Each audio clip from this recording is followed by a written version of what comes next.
Muy bien, buenos días a todos. Gracias por asistir a lo que es mi trabajo de grabación.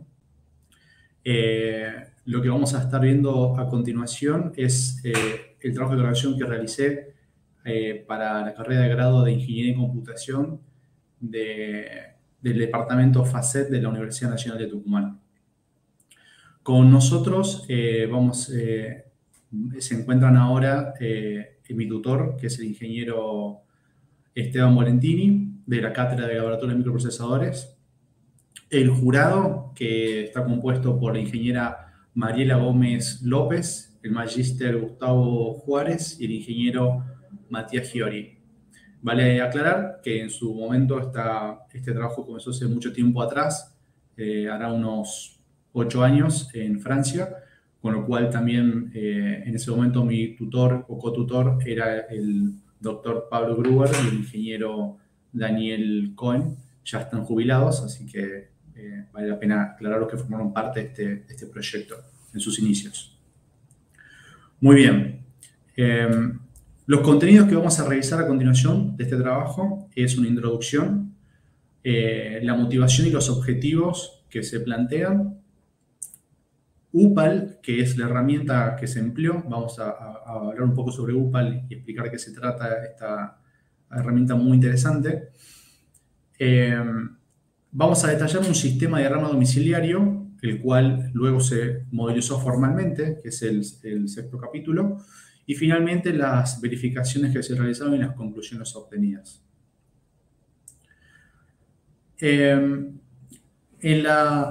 En las motivaciones que nos impulsaron a hacer este proyecto está principalmente el desarrollo de sistemas embebidos seguros. Para aquellos que no saben, un sistema embebido son máquinas computacionales de propósito específico, como ser un mouse, un control remoto, un ascensor, hasta un sistema de control telefónico, ¿por qué no?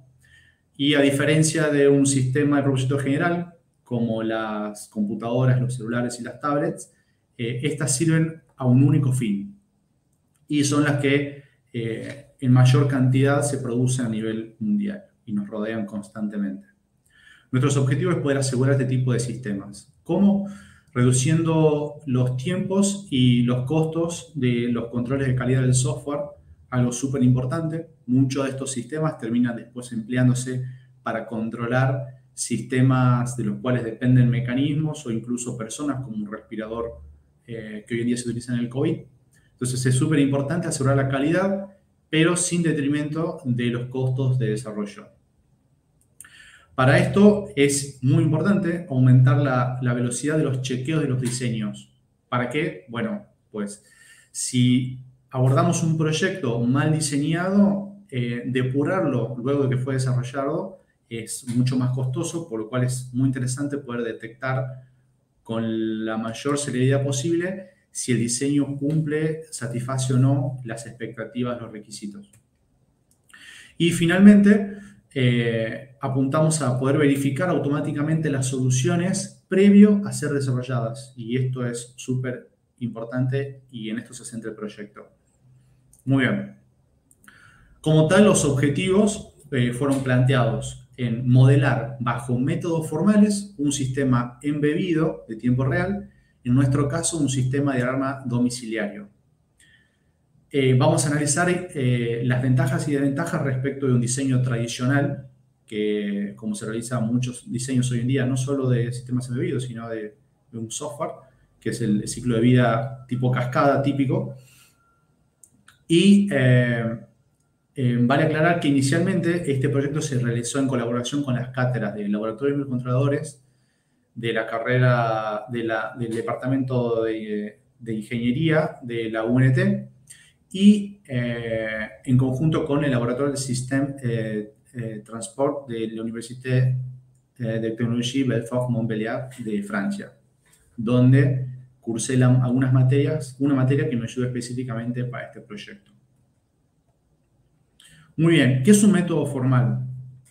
En ingeniería de software llamamos un método formal a un camino que nos ayuda en la construcción y el análisis de modelos matemáticos que nos van a permitir automatizar el desarrollo y la verificación de sistemas informáticos, pueden ser embebidos o no. Los métodos formales se caracterizan porque emplean técnicas y herramientas matemáticas, y esto es la clave, para lograr facilidad a la hora de verificar, de abordar la construcción y el análisis del modelo matemático de un sistema. Muy bien. Este modelo matemático está diseñado dentro de lo que se conoce como el model checking, que es el motor de esta tecnología. Entonces, cualquier sistema que se quiera diseñar parte de unos requerimientos, unas necesidades específicas que se tienen que cumplir o satisfacer. Entonces, lo que propone el model checking como metodología es, mediante formalización, realizar la especificación de propiedades, todas las propiedades necesarias que el sistema deba cumplir. Ya vamos a ver ejemplos de estas. Y por otro lado, tenemos el modelizado del sistema, que consiste en modelar, dependiendo de la herramienta que se utilice, el sistema según métodos formales. Estos dos inputs nos permiten alimentar el model checking, el cual nos va a permitir validar y verificar las propiedades que se definieron, impactándolas o verificándolas dentro del sistema modelado. Estas propiedades, si se cumplen, entonces son satisfechas, y si se cumplen todas, llegamos a un sistema en el cual los requerimientos fueron satisfechos y podemos avanzar hacia la etapa de desarrollo del mismo. Si alguna propiedad o varias no son satisfechas, el model checking nos va a hacer saber, y lo más importante es no solamente que nos va a indicar que no se cumple, sino que nos entrega un contraejemplo por el cual esto sucede. Es decir, vamos a encontrar el estado específico del sistema en el cual esa propiedad no es satisfecha. Todo esto sin desarrollar, estamos hablando en una etapa de diseño. Cuando encontramos este contraejemplo, lo siguiente que se realiza es una simulación del sistema modelado, y iterando constantemente entre la simulación, corrigiendo el sistema modelado y model checking, podemos ir depurando los errores que fueron detectados. Entonces tenemos arriba lo que se conoce como la fase de especificación del sistema, que incluye el modelado del mismo, y finalmente la fase de verificación, la más interesante, donde vamos constantemente verificando y simulando para depurar el mismo. Las impresiones generales respecto de los modelos formales consisten en las ventajas tales que nos permiten una alta comprensión del sistema antes de desarrollarlo, exigen una gran comunicación con el cliente, y esto es positivo a la hora de tener requerimientos lo más claros que se puedan, descripciones mucho más precisas, y lo que es súper importante, asegurado matemáticamente, lo que conlleva una alta calidad de software. Como de ventajas, por supuesto, en todo sistema las hay. El desarrollo de estas herramientas es complejo. Los programas que existen son un poco incómodos, la verdad. Muchas veces no tenemos esa sinergia que se desea entre los investigadores de la investigación y la industria. Hay poca colaboración muchas veces. El investigador quiere el mejor sistema, el más perfecto, y la industria quiere algo más pragmático, lo que mejor resulte a los menores costos posibles, ¿no es cierto? Y por supuesto, este tipo de metodología termina ralentizando el desarrollo y encareciendo los productos. En estos dos últimos ítems es donde queremos aportar a la comunidad con nuestro proyecto, ayudando a que no se ralenticen tantos estos desarrollos y decrementar los gastos que conlleven el producto final. Muy bien. Acerca de las herramientas que tenemos en el mercado disponibles, ya desarrolladas, se decidió por la herramienta UPAL, la cual tiene los grandes beneficios de que nos genera un contraejemplo a la hora de verificar una propiedad que no es satisfecha. La interfaz gráfica es bastante amigable, es muy amigable, diría yo. La especificación gráfica que ofrece es muy rica, y no solo eso, sino que el contraejemplo lo ofrece en forma visual, lo cual es súper importante. Su licenciamiento de software es free para la academia y es pago para la industria, con lo cual tiene una muy buena sinergia con el mercado. Y el lenguaje en el cual fue desarrollado fue C++ Java y está para multiplataformas Mac, Windows y Linux. UPAL en sí, que fue la herramienta que se eligió, es un entorno de modelizado, simulación y verificación. Son las tres grandes etapas que conforman un método formal. La versión implementada fue el release del 2014, que no está muy lejos del actual que fue liberado este mes, el cual permitió ejecutar el modelado tanto en Windows como en Linux. Específicamente, se terminó trabajando en Linux porque al correr sobre una máquina virtual de Java, en Windows tenía limitaciones de hasta 2 GB de RAM a la hora de simular, cosa que en Ubuntu de Linux no pasaba. ¿Bien? Hoy está basado, por supuesto, en la metodología, en el model checking, y tenemos una versión comercial y otra académica, como les comentaba. Esta herramienta fue desarrollada por la Universidad de Uppsala de Suecia y en conjunto con la Universidad de Dinamarca, Aalborg. Ambos se fusionaron y crearon el nombre que se denomina UPAL. UPAL, como formalización de formalismo de modelizado, nos ofrece lo que se conocen como autómatas temporizados. Vamos a ver un breve ejemplo de este a los fines de entender de qué hablamos cuando hablamos de autómatas. Si tuviéramos una lámpara que quisiéramos prender con un solo botón en 2 estados posibles, o en 3, mejor dicho, apagado, prendido suave y prendido fuerte, donde el prendido fuerte se haría al cabo de menos de 5 segundos apretando 2 veces el botón, se prendería en fuerte. El modelo de autómatas que correspondería a este sistema es el que se presenta en pantalla.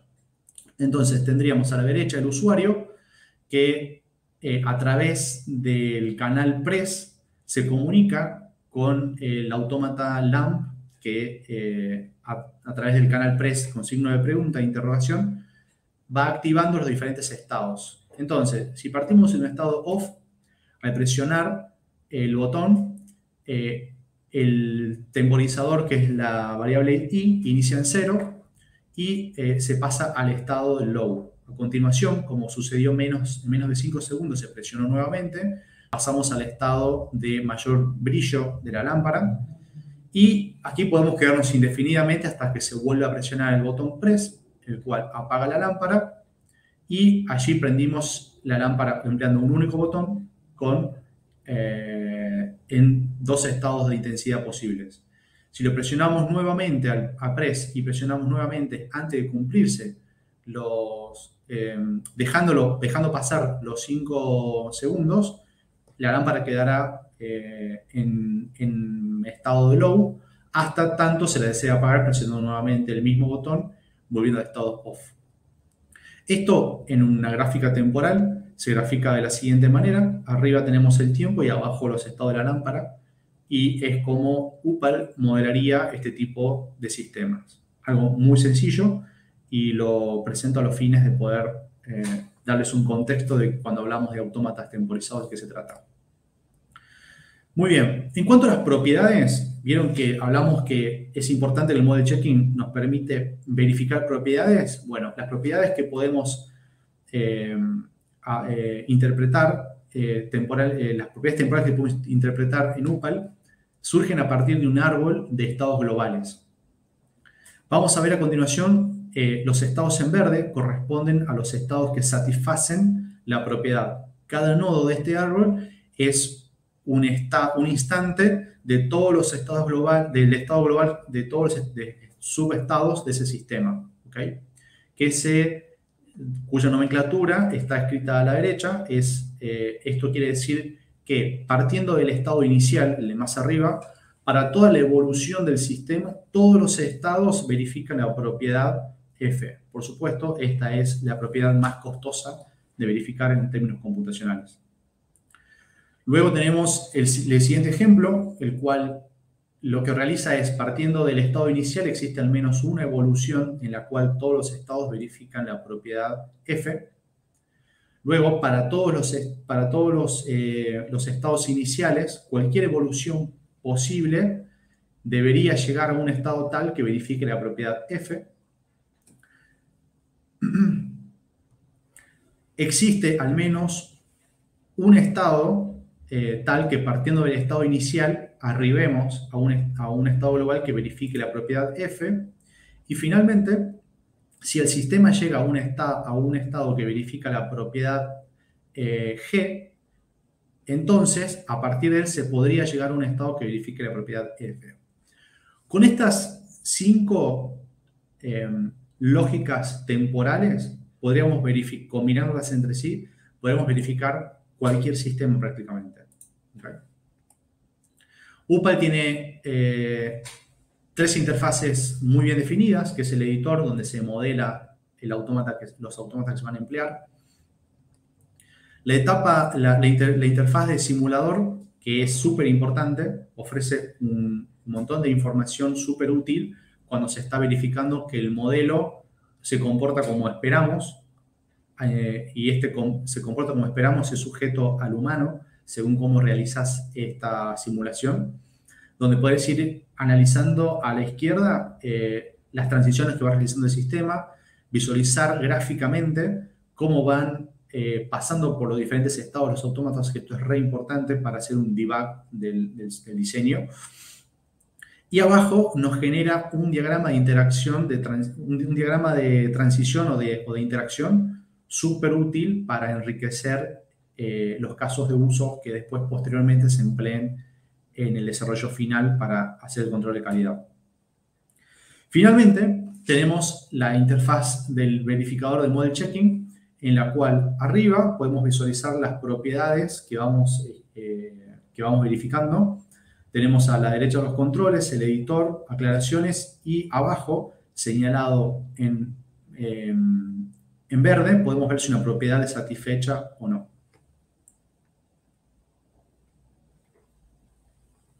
Limitaciones.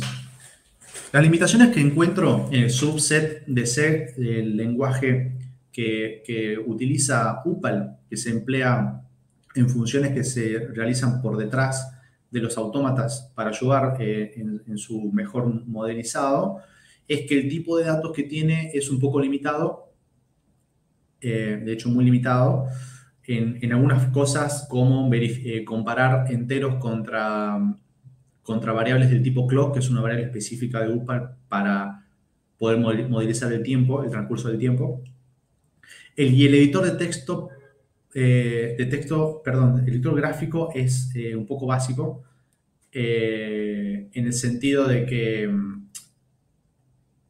el editor de texto es básico en el sentido de que no nos ayuda a la hora de escribir el código, ir corrigiendo en forma real la semántica por ahí, la sintaxis, que es súper importante a la hora de hacer desarrollo de software. Pero en sí, como no se escribe tanto software, por ahí no es un dolor tan grande. Luego tenemos en los autómatas, sí considero que sería muy útil tener en los canales de sincronismo, poder contar con argumentos, los cuales fueron creados con una artimaña que hicimos dentro de las funciones que ofrecía la herramienta. La interfaz gráfica tiene un poco de poca inteligencia, en el sentido que para comer y quede prolijo hay que trabajarlo mucho. Lo más importante es esto que menciono, el tercer punto, la variable clock y la variable entera no son posibles de ser comparadas entre sí. Esto fue un pain, la verdad, junto con el problema de no poder usar prioridades entre canales y autómatas, porque daba error. Y esto lo menciono porque es algo que al consultarlo con los desarrolladores de la herramienta de Dinamarca, me dijeron que debería ser posible, pero bueno, no contaban por ahí en ese momento, en 2014, con los recursos para implementarlo, que complejizó bastante el desarrollo del sistema a la hora de priorizar la comunicación interna del sistema. Muy bien. En cuanto a la alarma domiciliaria que se eligió modelar, es bastante básica. Tenemos un tablero principal con botones abajo, 6 botones que nos permiten hacer diferentes funcionalidades del sistema y un mapa con luces que nos va indicando qué sensores fueron armados dentro del mismo, cuál es el estado en el que se encuentra, etc. Este sería el tablero principal.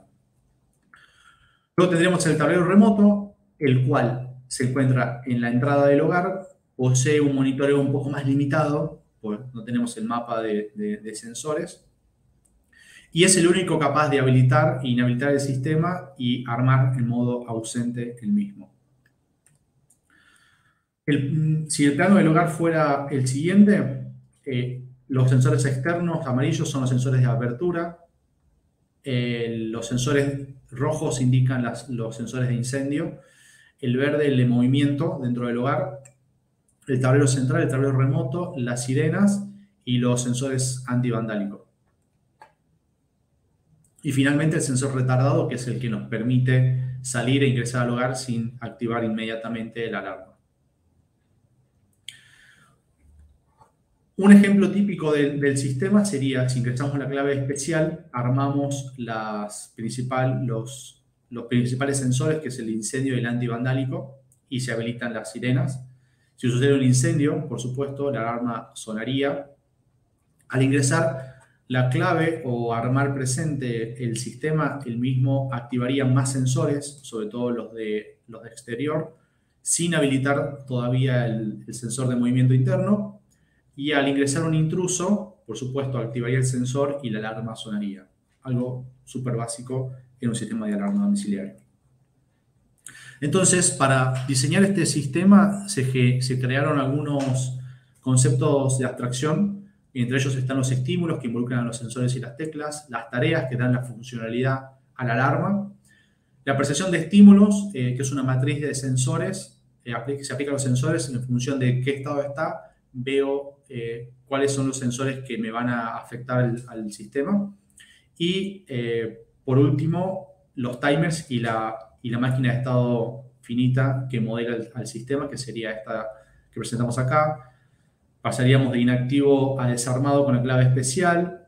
Un sensor permanente activaría la alarma. La clave de ingreso activaría, perdón, la clave normal activaría el sistema de modo armado. Aquí tendríamos los sensores retardados, activar la alarma.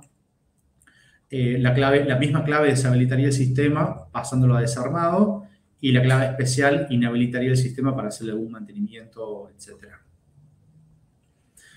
Muy bien, modelizado formal, escenario. El escenario está definido por cuántas tareas o cuáles tareas son modeladas e instanciadas, la dimensión de las estructuras de datos que se van a implementar y por sobre todo el generador de estímulos que hace las veces del usuario que va tocando botones o los intrusos que van activando sensores. Esto determina la calidad de la simulación y la verificación, como también la velocidad de verificación de las propiedades que se plantean. Como consideración para el modelizador se tomó que el tiempo empleado para leer las teclas y los sensores es despreciable respecto al sistema, lo cual a veces en el desarrollo uno tiene que terminar dedicando cierto tiempo a hacer el escaneo de las teclas y los sensores.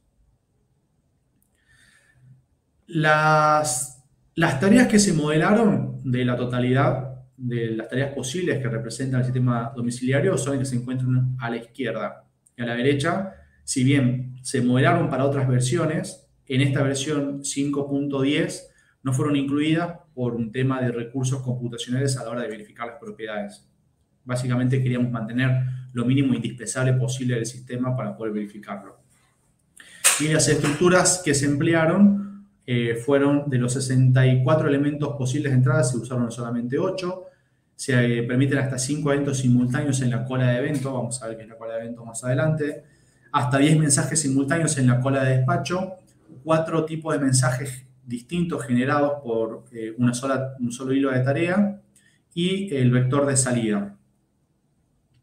El generador de estímulos simula el peor escenario, que es siempre el que más eventos genera en poco tiempo, que serían hasta 5 teclas por segundo, 20 sensores activados por segundo 6 diferentes teclas de teclado remoto, un sensor de intrusión, un sensor especial, 2 teclas, 2 sensores apretados en forma simultánea y 5 segundos sin ningún estímulo, que parece poco tiempo, pero es una eternidad de tiempo para cualquier sistema sin hacer absolutamente nada.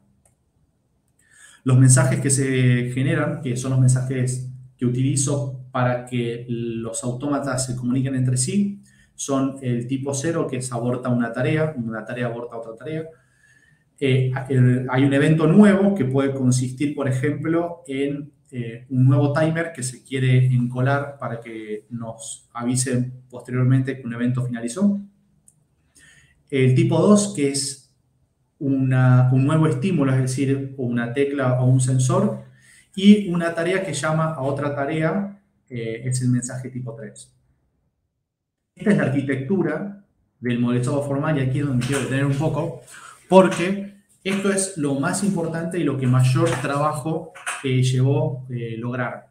¿En qué sentido?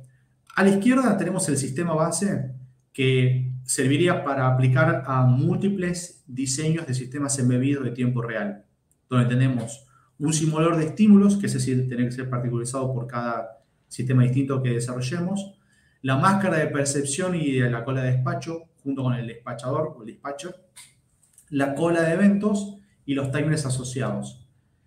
Estos elementos que están encuadrados permanecerían siempre iguales, no importa el sistema que se desarrolle, y ya están modelados y verificados. Con lo cual creo que este es el mayor aporte que tenemos para hacer dentro de este proyecto en el caso de que quisiéramos modelar otros sistemas. Y a la derecha tendríamos las tareas que vendrían a particularizar este sistema para volverse un sistema de alarma domiciliario, donde tendríamos el panel remoto, los sensores, la función de armar, desarmar, desactivar, y en gris las demás funcionalidades que no fueron agregadas a este modelo a los fines de facilitar la verificación. Muy bien. Esto mismo que ven acá se convierten en estos autómatas que fueron, los copié de UPAL directo a este gráfico, donde podemos ver cómo se conforma el generador de estímulos. No voy a tener acá porque explicar esto puede llevar un tiempo considerable, pero simplemente para presentarles la complejidad de los autómatas, que si bien no es muy grande, pero es lo suficiente como para haber llevado bastantes meses, si no años de desarrollo, hasta poder converger a una versión eficiente. Se pasaron por 5 versiones generales grandes, donde se fue modificando el sistema para lograr tener un sistema base lo más genérico posible. Este finalmente es el EventQ. Acá vemos, a ver si me deja presentar el puntero. Acá vemos esta instancia de acá, es la que iría escalando según los n timers que modelemos. 5 timers es bastante, por menos para este sistema. Si quisiéramos aumentar más timers que corren de forma simultánea, bastaría con agregar más líneas acá y crear más instancias de timers, y es suficiente para contar con lo necesario para ese sistema particular. Esto fue lo que fue necesario crear, puesto que no podíamos comparar variables enteras con variables tipo clock, y demoramos un tiempo en lograr arribar a esta solución. Muy bien. Y finalmente, algo que quería mencionar, que me parece súper importante, es las tareas, si las vemos, son todas muy parecidas entre sí, son prácticamente idénticas. Lo que va cambiando son las funciones que ejecutan internamente. Con lo cual, en este modelizado formal, agregar una tarea nueva para un nuevo sistema particular sería muy rápido, lo cual estaríamos cumpliendo con uno de los objetivos de este proyecto, que era acelerar los tiempos de desarrollo en un sistema de un modelado formal. Finalmente, entrando en el capítulo de verificaciones, y esto es lo más importante, todo este desarrollo se generó para poder llegar a las verificaciones. Algunas verificaciones que fueron realizadas, que fueron planteadas dentro, les traigo solamente 4 de las 20 y pico que se formularon. Siempre se encuentra esta que plantea que siempre que el sistema se encuentre inactivo, es decir, sin ningún sensor habilitado, y se ingrese correctamente la clave especial, el sistema pasará instantáneamente al estado desarmado. Esto se modela escribiendo la propiedad de esta forma y aseguro que en pocos segundos se llegó a verificar correctamente, a satisfacer por la verificación esta propiedad. Luego existe al menos un camino tal que eventualmente conduzca al armado del sistema en menos de 3 segundos. Esto sucede cuando vemos la simulación, lo hace ingresando, por supuesto, la clave de armado o presionando las teclas de armado del sistema. Muy bien, esta es la parte feliz y linda del proyecto. Y ahora pasamos a las propiedades más complejas en términos computacionales. Y es la famosa propiedad deadlock. ¿Bien? Deadlock es una palabra reservada dentro de UPAL que nos permite encontrar si una propiedad, si un sistema en sí encuentra un evento en el cual quede bloqueado sin poder salir. Esto es súper importante y sería aquel evento en el cual, se tratar de evitar aquel evento en el cual un sistema queda trabado. ¿Viste? Cuando tenemos que reiniciar un sistema porque no funciona, sería para evitar ese tipo de casos. Y en este caso, la propiedad fue satisfecha a medias. No pudimos llegar al final de esta propiedad, al igual que esta otra, que es asegurar que no existe ningún error, ninguna función de error en el sistema, y esto se debe a que estamos empleando la propiedad más costosa, que es asegurar que para todo el sistema esta propiedad se cumple.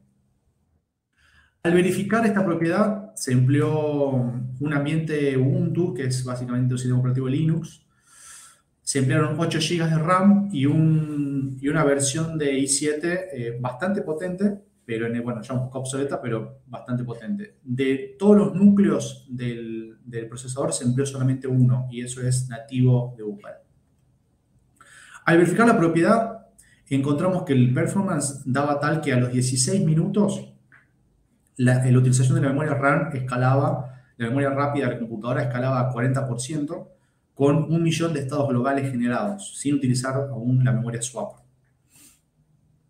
Luego de una hora de simulación, escalábamos al 84% de la memoria RAM con 1.8 millones de estados globales. Y vale aclarar que si hasta acá la propiedad no terminó, porque no terminó, quiere decir que viene satisfaciendo correctamente la propiedad en los 1.8 millones de estados globales. Es decir, que no se encontró un estado global en el cual esta no sea válida. Y acá podemos ver que ya empieza a escalar la memoria swap, donde esta memoria swap, para quienes no saben, es una memoria súper lenta, es básicamente el disco rígido de la computadora, que lo que hace un sistema operativo de cualquier computadora es empezar a mover información hacia allí para liberar la memoria rápida RAM. Esta, si bien no es utilizada por UPAL en sí, sí es utilizada por el sistema operativo para despejar memoria RAM para UPAL. Al cabo de 10 minutos más, es decir, 1 hora y 10, el sistema se traba, la simulación se traba, nos entrega un mensaje de Stream Closed, y esto es porque desbordó la memoria RAM. Con lo cual, no pudimos conocer cuántos millones de estados conformaban al sistema en sí, ni asegurar al 100% que el sistema es libre de deadlocks. En comparativa con su versión 5.7 de este modelizado, en esa versión deadlock verificaba correctamente en menos de 10 minutos. La diferencia con la 5.10 es que en la 5.7 solamente se empleaban 2 tareas, panel remoto y sensores, apenas 5 teclas, simuladas por el simulador, y los lazos de los sensores eran atómicos. Luego se agregó muchísima más complejidad al simulador de eventos, lo cual complejizó ampliamente la simulación de la verificación. La máscara de percepciones estaba en un autómata aparte, y no existían los mensajes tipo 3 que servían para una tarea llame a otra tarea. La conclusión final de este proyecto fue que el objetivo planteado principal de garantizar la seguridad de un sistema embebido desarrollado mediante métodos formales empleando la herramienta UPAL, para poder llegar a garantizar esta seguridad, que es básicamente ejecutar correctamente la propiedad deadlock, es preciso poder obtener resultados al verificar completa y exitosamente esta propiedad. Sin eso no podemos asegurarlo 100%, pero sí con una bastante certeza de que el sistema es sólido. Para ello es necesario tomar nuevas estrategias que nos eviten el colapso de los recursos computacionales del sistema en sí. Para poder completar la verificación deadlock como trabajo futuro, propongo simplificar el modelo, es decir, bajar la cantidad combinacional al mínimo posible, bajando los estados globales. Esto en sí no lo aplicaría tanto en el modelo de la funcionalidad de las tareas, pero sí en el generador de estímulos. Ir seccionando el generador de estímulos para ir planteando diferentes escenarios del mismo sistema. Sería totalmente posible. Particionar la verificación realizando pruebas unitarias, es decir, modelar porciones del sistema, y acá es donde deberíamos generar un generador de estímulo englobando conjuntos de autómatas en sí. Esto es bastante complejo y ya desde mi punto de vista y desde el jurado y los tutores me recomendaron que ya excedía lo que era el trabajo de grado, con lo cual no se llegó a realizar en esta instancia. Y por supuesto, invertir dinero aumentando la memoria RAM, sería fuerza bruta. Cambiar la memoria, el disco rígido por un disco SSD podría acelerar a lo sumo la memoria swap y mejorar el procesador, que ayudaría a acelerar la velocidad de verificación, lo cual termina impactando los tiempos de desarrollo de un proyecto de este estilo, bajando los costos de un diseño en sí.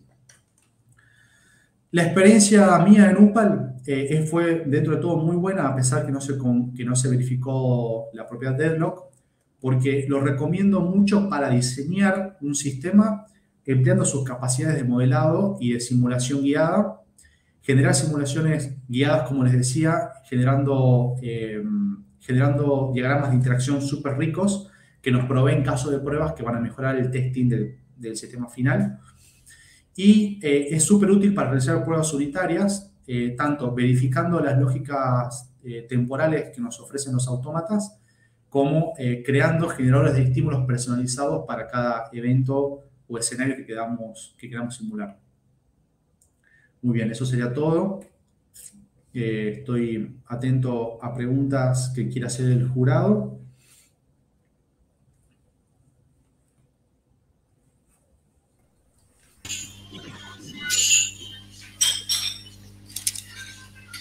Bueno, yo voy con las primeras preguntas, Augusto. Gracias por tu presentación muy clara. Bueno, no sé si se me escucha.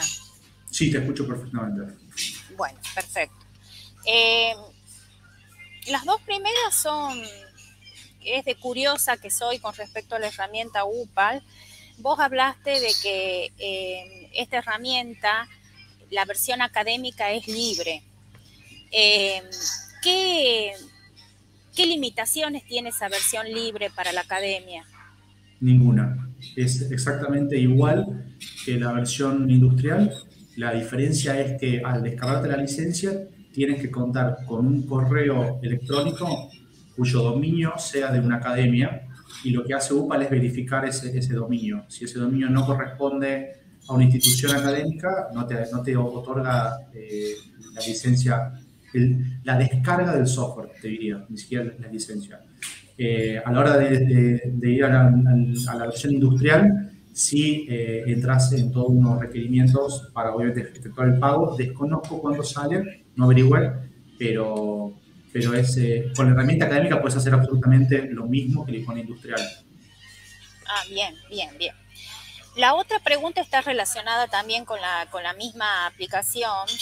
¿Qué limitaciones tiene en cuanto al modelo la herramienta UPAL? O sea, automatismos de cuántos estados podrías implementar, de cuántas entradas, limitaciones del software, de la herramienta para hacer modelización, a eso me refiero. Bien, es una pregunta interesante porque realmente no le encontré una limitación en ese nivel, sí una limitación a la hora de administrar los recursos en la verificación.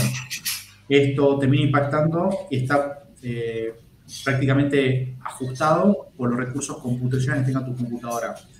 Por ahí la limitación que vería de la herramienta es quizás cuando va modelando el árbol, va viendo el árbol de estados globales, la memoria RAM se ocupa tanto, ¿por qué? Porque cada rama que se va abriendo, cada vez que se crea un hijo de estado global, tiene que verificar contra todos los padres de herencia de ese árbol para validar si se repite o no. Al repetirse, encuentra que el lazo se vuelve un bucle y dice, esta es una hoja del árbol y termina. Y toma otra hoja. Yo creo, por cómo simula, que no está liberando la RAM de esa rama ya validada cuya hoja ya encontró. Si hiciera ese mecanismo de forma inteligente, podrías ir verificando por ramas del árbol en vez de todo el árbol entero, y eso podría permitirte un mejor uso de recursos computacionales. De lo contrario, tenés que escalar a un clúster o a la nube o a implementar fuerza bruta implementando 16 o 32 GB una compu, que no es barato. Esa es la limitación, pero en términos funcionales no las hay. Puedes crear tantos autómatas como creas necesarios. Y ahí va la tercera pregunta, porque no lograste verificar el DevLogs. La pregunta es, ¿no habrá sido un error en el diseño del modelo? Esa sobreexigencia de memoria, ¿no habrá sido por algún error en el diseño, en la implementación del modelo? Por esa razón, yo creo que no, por la razón de que fuimos escalando en versiones, fuimos agregando complejidad a las versiones que fuimos desarrollando de manera gradual y verificando la propiedad de Devlog siempre. Cuando teníamos una versión estable de Devlog, por ejemplo la 5.7, decíamos, ok, listo, hasta acá es robusto, Devlog se verificó completamente, vamos agregando.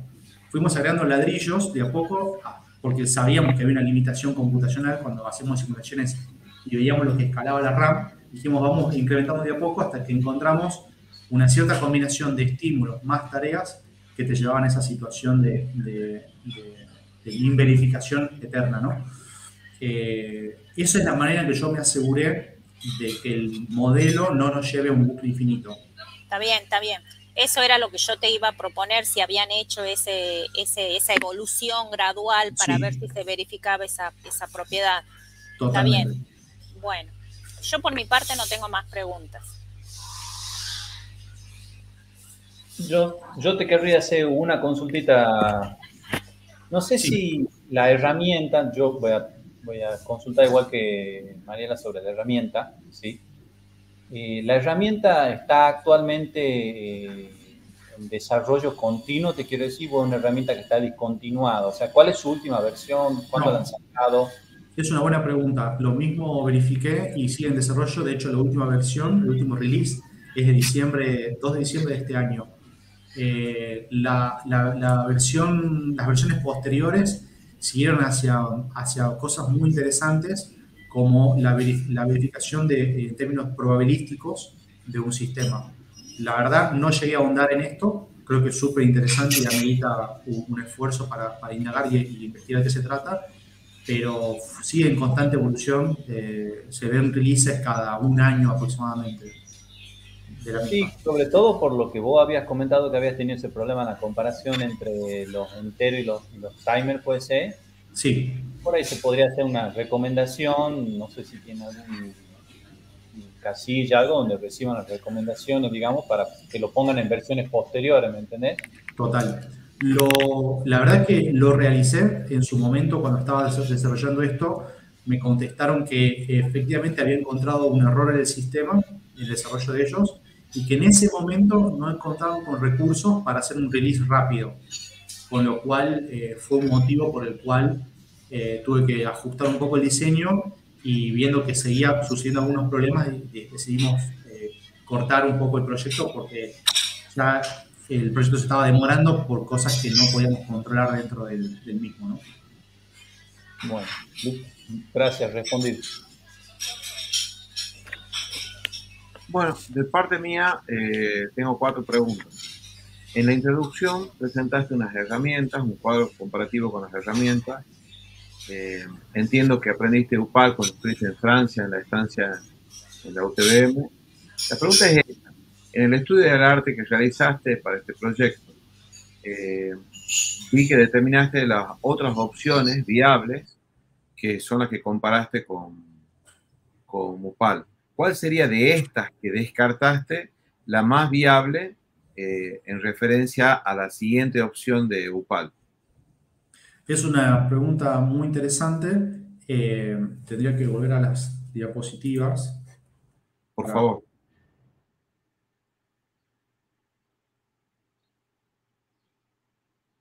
Poder ver mejor.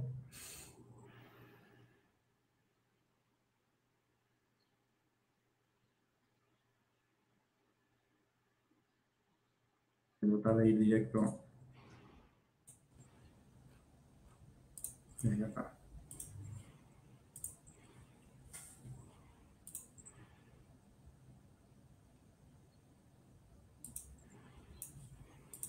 ¿Se puede ver? No, no llegué todavía.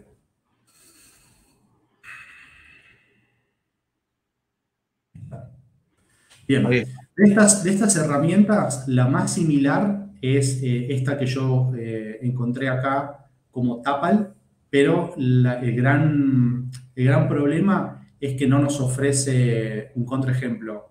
También podría ser TAP, bien, esta que está acá, PAT, perdón, pero yo estaba muy interesado en desarrollar en sistemas Linux que no lo ofrecía, digamos, esta herramienta en particular. Y la otra opción era Romeo, pero si bien me ofrecía, había una generación de contraejemplo, no teníamos una visualización del mismo. Y esto un poco afectaba. Yo creo que en ese sentido UPAL es la más completa en cuanto a las diferentes características que ofrece para hacer todo lo que un model checking requiere, ¿no? Bien. La siguiente pregunta es la siguiente. De todos los requerimientos que analizaste para el desarrollo del proyecto, ¿cuáles de ellos fueron los más críticos? Perdón, perdí la pantalla. Sí, perdón, ¿puedes repetir? En cuanto a los requerimientos que desarrollaste para el proyecto, ¿cuáles fueron los críticos, los más críticos? Los requerimientos más críticos en términos del proyecto fue cómo lograr ese sistema base genérico que soporte N diferentes tipos de sistemas embebidos entre sí. Lo que conllevó a un gran desarrollo en términos de ingeniería de software para desarrollar el despachador, la cola de despacho, una cola de eventos y los timers en su mínima expresión posible. Creo que ese fue el mayor desafío de este proyecto a los fines de no encarecer las verificaciones. Bien. En cuanto a los sistemas embebidos, una de las cuestiones críticas en cuanto a su desarrollo es la gran capacidad que tienen de respuesta en esta cuestión de acción-reacción, de sensado y ejecución. En alguno de las partes del estudio del proyecto, en alguna de las partes del análisis de requerimiento que hiciste, te tocó trabajar con definiciones de tiempo real. Dicho en otras palabras, ¿cuáles de todos estos requerimientos que desarrollaste requiere menor tiempo posible de sensado y reacción? Bien, claramente ese evento, el que más exige al sistema, es el evento de detección de intrusión de un sensor activado, de un sensor, perdón, que está visible, que se activó, que tiene que disparar la alarma. Y en eso lo que se verificó es, siempre que un sensor se active, inmediatamente debería sonar la alarma y se verificó correctamente. Bien, y la última pregunta es esta. En cuanto ya al desarrollo, este sistema de alarma domiciliaria, evidentemente lo que has mostrado es que tiene diferentes estados globales. la pregunta, y has comentado algo respecto del almacenamiento de estos estados globales.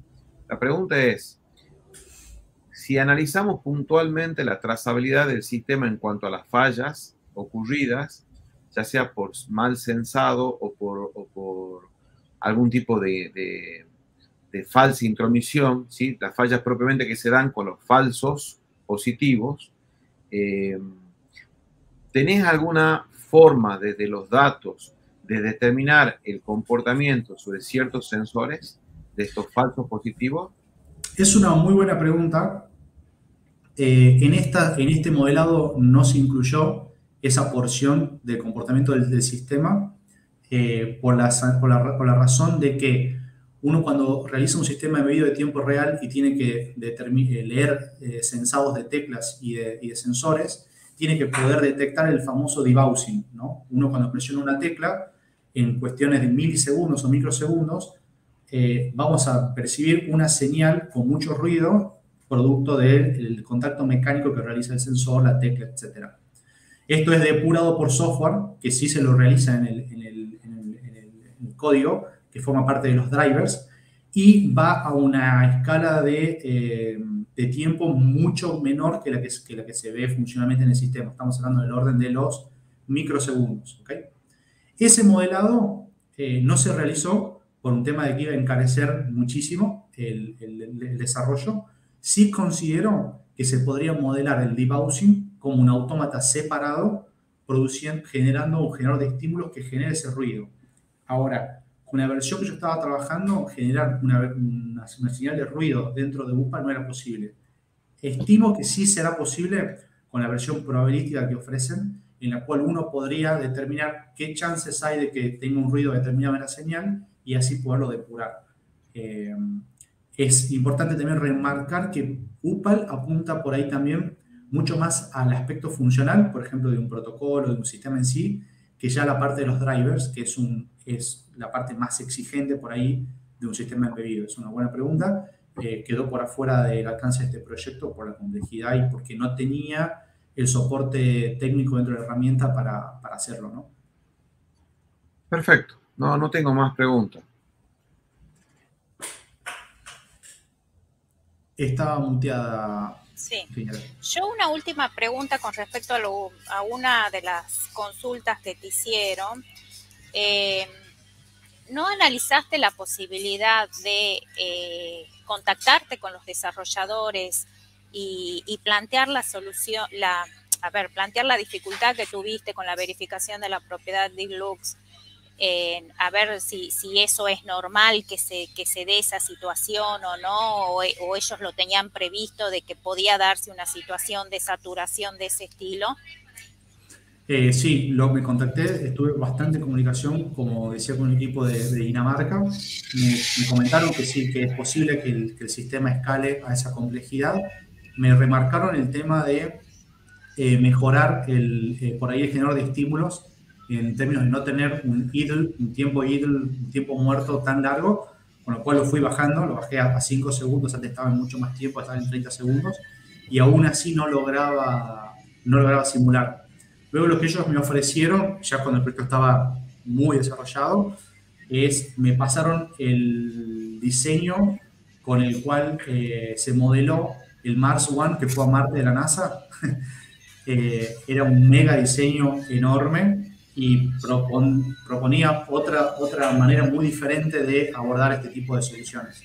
Y ya estábamos súper avanzados en el proyecto y dijimos, ok, podemos tomar este input para continuar otro trabajo con otro approach quizás, basándonos en las mejores prácticas que hicieron para esa modelización, pero se iba muy por afuera de los alcances del proyecto, ¿no? ¿Y qué tal la documentación de la herramienta? La documentación de la herramienta no. Sí, es súper, ayuda un montón. Tenés una solapa gel que te ayuda mucho. De todas formas, la herramienta es muy sencilla.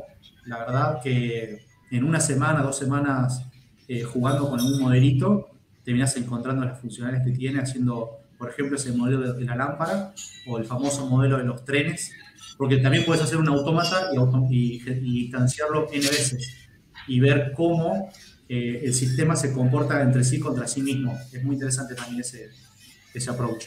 es bastante sencilla, yo te diría, la herramienta. No conozco la nueva versión que tiene la parte probabilística, que seguramente requiere un poco más de esfuerzo. Pero es súper fácil de introducirse en la herramienta. ¿Y la herramienta permite modelar varios automatismos de manera simultánea?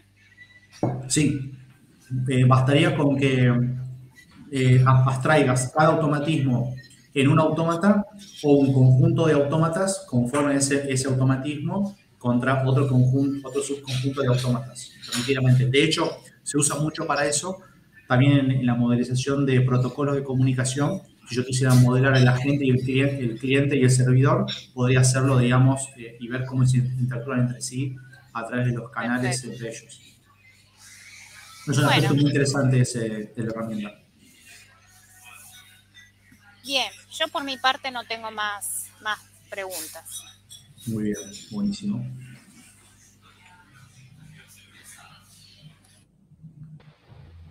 En ese caso, entonces se va a retirar el jurado a deliberar un ratito sobre la calificación, mientras Augusto tenía preparado unas fotos y algo más. Perfecto.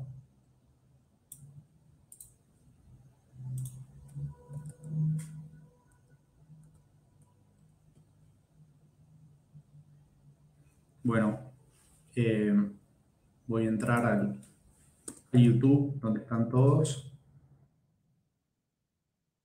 Si puedo leer las preguntas. Ahora pueden aprovechar para hacer consultas.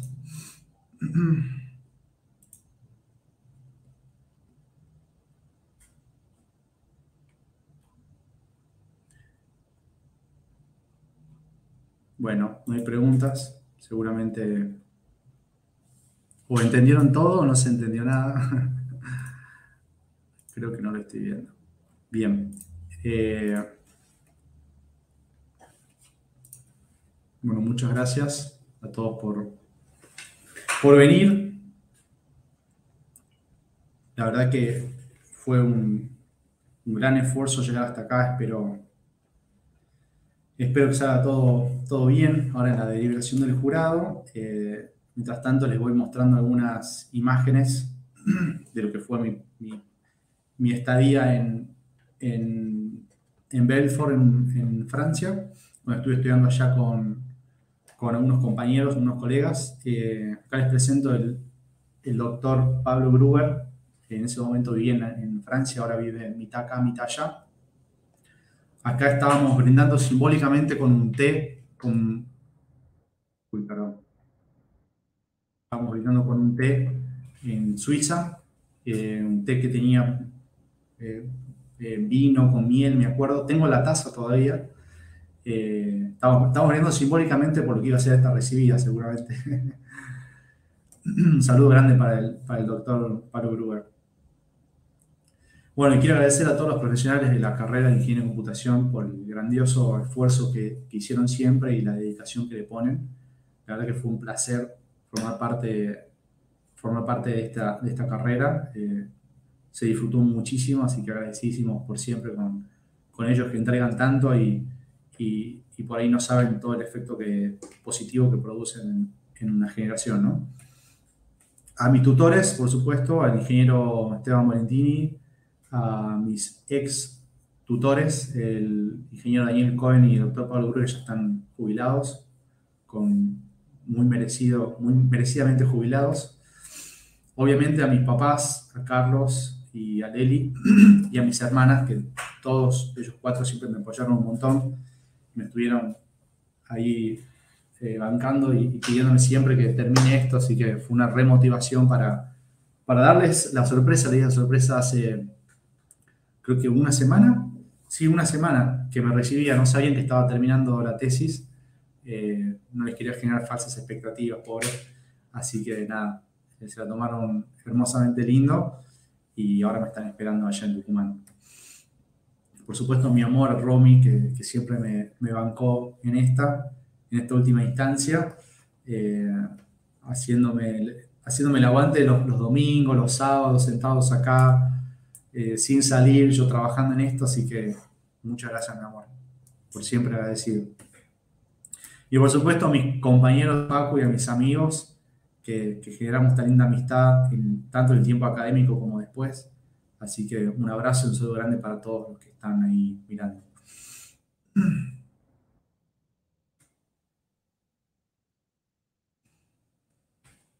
Hasta que el jurado se sume, voy mostrando algunas... ahí los estoy leyendo. Ahí puedo leer ya el vivo. Bueno, no hay ninguna pregunta. Sí, Dieguito, decime, ¿qué pregunta querés hacer? Muy bien. Bueno, acá esta es la facultad de la UTB, ITBM, como dicen en francés. Es gigante, está dentro de un polo tecnológico, muy lindo. Está muy bien implementada la sinergia academia-industria. Este es el profe, Pablo, nos estaba enseñando UPAL, en realidad sí, métodos formales y después UPAL en el curso que tomé allá con él en Francia. Aquí estábamos con Pablo que me llevó a dar un paseo, esta vez creo que fue por Basilea, en Suiza, súper linda, estábamos al lado de un río muy famoso que no recuerdo el nombre ahora. Aquí en una de las salas del departamento de investigación de la Facu, me dieron una sala y todo para hacer esto. Estaba con 2 computadoras desarrollando, parecía Steve Jobs. Acá de nuevo un saludo con el doctor.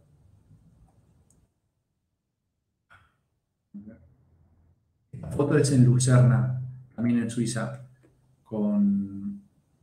Uy, se me está pasando mal. Está lento esto. A ver.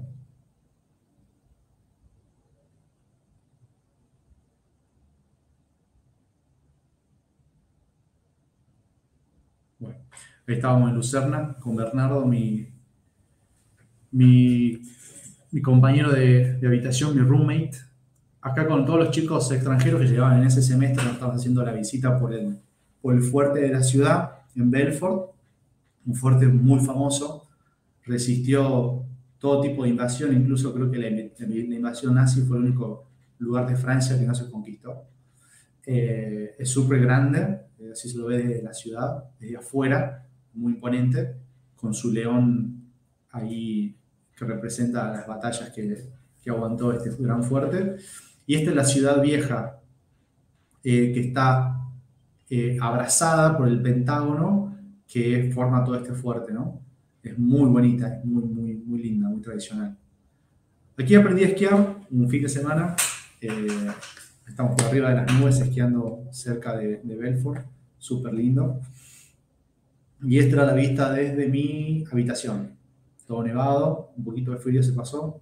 Allá se ve arriba, a la izquierda, se ve el fuerte de Belfort. Que yo para ir a la facu tenía que caminar, si iba caminando, que era re lindo caminar, iba caminando y pasaba por medio del fuerte. Es este que está acá. Acá se ve por dentro el fuerte, es súper bonito. Yo caminaba por ese puente todos los días, me acuerdo. Tanto recuerdo. Muy lindo. Ese es el león de Belfort. Es el símbolo de la ciudad. Aquí con el doctor y con el ingeniero Andrés Iraogoitía, que estaba haciendo en ese momento tenía una beca, la beca Eiffel, una beca de mucho renombre en Francia. Estábamos seguramente una de las últimas comidas juntos antes de mi regreso. Creo que esta es la última foto. Así que vamos a ver qué dice. Bueno, ahí están entrando los jurados que hemos evaluado el proyecto. Creo que tenemos sonido ambiente ahí de uno de los micrófonos. Básicamente, lo que hemos evaluado y puesto en valor del proyecto es algo que es esencial en este tipo de proyectos, que es la cantidad de horas hombre que requiere el proyecto. Que de acuerdo a lo que está estipulado en el plan de estudio, se requieren 200 horas hombre, y hemos coincidido en que este proyecto supera ese volumen de horas, con lo cual se satisface esa condición. Lo segundo es la utilización de la herramienta de UPAL en sí, que es una herramienta que ya hace muchos años trajo a la facultad, como bien comentaste, el doctor Gruber, y que verdaderamente pasaron los años y sigue siendo una herramienta vigente y sigue manteniendo las características de estas cuestiones de las licencias académicas versus las licencias comerciales, los cuales nos permiten hacer uso de las mismas. Lo tercero es que son pocos los proyectos finales que se hace un desarrollo, un análisis integral de lo que sería el caso de estudio, puntualmente el de las alarmas domiciliarias, y que se puede hacer procesos de verificación o validación del mismo, ¿sí? Por lo general, cuando se desarrollan sistemas de software para proyecto final, no se hace esa validación o esa verificación que en este caso presentaste. Te has desenvuelto muy bien en el desarrollo. A título personal quiero felicitarte por dos razones. Básicamente por la forma en que has presentado el proyecto, por lo cual habla de tu capacidad de abstracción, no solo del problema, sino de la herramienta y de conceptos de sistemas embebidos y la integración de todos esos conceptos. Has planteado muy bien lo que serían las ventajas y desventajas, has planteado muy bien lo que sería con claridad lo que has hecho y lo que no has hecho en el plano de la escalabilidad de este sistema para que otro futuro proyecto final pudiera abordarlo como requerimientos iniciales de otro proyecto final. Eso por un lado. Por el otro lado, felicitarte porque recibirse de ingeniero no es fácil, la carrera siempre es cuesta arriba y cuando uno termina entre comillas, porque no presenta su proyecto final, se vuelve mucho más complejo y más cuesta arriba. Entonces, que a pesar del tiempo que haya pasado, que en este punto no interesa, te felicito porque has llegado a presentar este proyecto final y eso me parece sumamente valioso e importante. Cerrar los ciclos, me refiero a eso. Muchas gracias. En cuanto a la calificación, el jurado está de acuerdo, ha coincidido en ponerte 10 como calificación final, porque hemos coincidido desde distintos aspectos. Yo un poco lo que hago es resumir las consideraciones que hemos tenido. Hemos coincidido en que merece este proyecto en tu persona esa calificación. Muchas Así gracias. que, felicidades, ingeniero Rasca, y Augusto, a darle para adelante ahora. Muchas gracias. Felicidades, Augusto. Y te hago una aclaración simplemente de que la nota se va a ver impactada en el CIU después del receso porque está caído ahora el sistema. Así que no te la podemos volcar ahora. Te estamos tomando sin planillas y confiamos en que cuando se restituya el sistema, el CIU Guaraní, vamos a poder cargarte la nota, que calculo que será ya cuando nos reintegremos la primera semana de febrero. Excelente. Así que no te asustes si no te aparece la nota ya en el CIU. No me tomo un avión para Tucumán. Cualquier cosa nos haces un mail y lo solucionamos desde acá. Perfecto, buenísimo. Gracias. Perfecto. De esta forma damos por concluida la evaluación. Felicitaciones de nuevo, a festejar, que no es poco recibirse de ingeniero. Y felicidades, bueno, Augusto. Felices fiestas. Muchas gracias a todos, felices fiestas. Ahí está el ingeniero Volentini. Agradecidísimo con vos, Esteban, por todo el apoyo siempre y en este año que me bancaste dándome tutoría full time, fuera de hora, fines de semana. Así que muy agradecido con vos por todo ese esfuerzo. Bueno. Perdón por el comentario. Es difícil encontrar tutores dedicados. Así que también mis felicitaciones para Esteban. Totalmente. Sí, felicitaciones para todos. Bueno, chicos, nos despedimos. ¿Podemos descorchar la sidra ya o no? Sí, sí. Ya estamos con el mate. Ahora descorcho el mate. Perfecto. Chau. Chao, chicos. Saludos. Muchas gracias a todos. Hasta luego. A los que están en el chat, en el video, si quieren, ahí les paso por acá por el chat una Meet para que podamos hablarnos por aparte. Gracias. Chao, bueno, nos vemos. Adiós. Hasta luego entonces y con esto damos por terminada la transmisión. Gracias, Esteban. Felicitaciones, Augusto. Gracias, un abrazo.